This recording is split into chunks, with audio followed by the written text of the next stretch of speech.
بسم الله الرحمن الرحیم بەڕێزان من یەکێکم لە بریندارانی هەڵەبجە لە ئەمریکا ئێستا لەژێر چاودێریام لە لیستی گۆڕینی سیەکانم بەڵام زۆر مشکلەم هەیە ئەبێ بێتە دی ئەبێ دوو کەس لەگەڵم بن بۆ کاتی عەمەلیات بۆ ماوەی ساڵێک. محەممەد حەسان تریفەیی بەرکەوتەی چەکی کیمیاوی لە وڵاتی ئەمریکا بەهۆی کاریگەری برینەکەی گیانی لەدەستدا. ئیبراهیم حەسەنی برای ئاماژە بۆ دەکات محەممەدی برایان چەندین وڵات گەڕاوە بەمبەستی وەرگرتنی چارەسەر و پێویستی بە نەشتەرگەری بووە نەتوانراوە بۆی ئەنجام بدرێت و لە ساڵی 2000ەوە لەسەر ئەرکی خۆیان لە ئەمریکایە. لەو کاتەوە خەریکی چارەسەرکردن لە گەڕان بە دوای چارەسەرایە بۆ چەند وڵاتێکی تریش چووە وەکو سووریا و سعودیە و بۆ چارەسەر دواتر چووە ئەمریکا تر هەر ئەوەی کە خەریکی چارەسەری خۆی بوو بەردەوام لە خەستخانە بوو تا ڕۆژی 18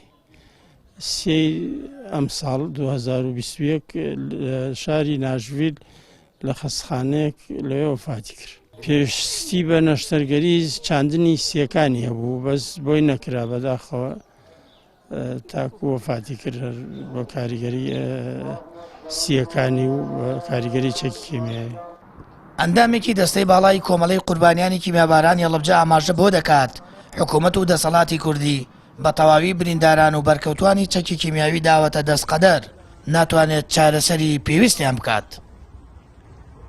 برینداری وامان هەیە سەرڕایەوەی کە برینەکانی زۆر سەختە، سەرڕایەوەی کە خۆی و خانەوادەی و بنەماڵەکەی گیرۆدەن بەدەست برینەکانیەوە بەدەست گرفتە تەندروستی و دەرونیەکانیەوە ئەگە سەرێکی ماڵەوەیان بەی ینی بێز لەم دەوڵەتە ژەکەیتەوە کە ئێستا تایەژی لە گوزەرانێکی زۆر خراپە ژیانە گوزارێنن. حقیقەتێکی تاڵ هەیە ئەمەوێ دانی پیانێ ئەوەیە کە حکوومەت هێرێمی کوردستان ئیشی بە هەڵەبجە و قوربانیەکانی نەماوە. ئێستا هەڵەبجە و قوربانیەکانی مادەیەکی ئێکسپایرن لای حکوومەت هێرێمی کوردستان بۆیە بە گرنگی لایەن لێ ناکاتەوە.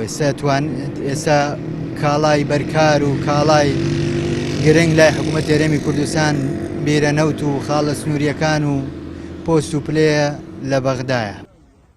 لە ساڵی 2000ەوە محەممەد حەسان ڕۆشتۆتە ئەمریکا و بەهۆی کاریگەری گازی کیمیاوی لەسەر جەستەی و تەواوی سیەکانی پوکانەوە و نەتوانراوە نەشتەرگەری سیەکانی بۆ بکرێت بۆی ئەوەوە گیانی لەدەستداوە و لە ئەمریکا بە خاک سپێردرا. حکوومەتی هەرێم گرنگی و بایەق بە یادی کیمیاباران دەدات ساڵانە بڕاپارەیەکی بۆ تەرخان دەکات بەڵام قوربانیانی چەکی کیمیاوی فەرامۆش دەکات و ئاور لە تەندروستی و چارەسەریان ناداتەوە ڕۆژانە بۆی قوڵبوونەوەی ئازارەکانیان گیان لەدەستدەدەن.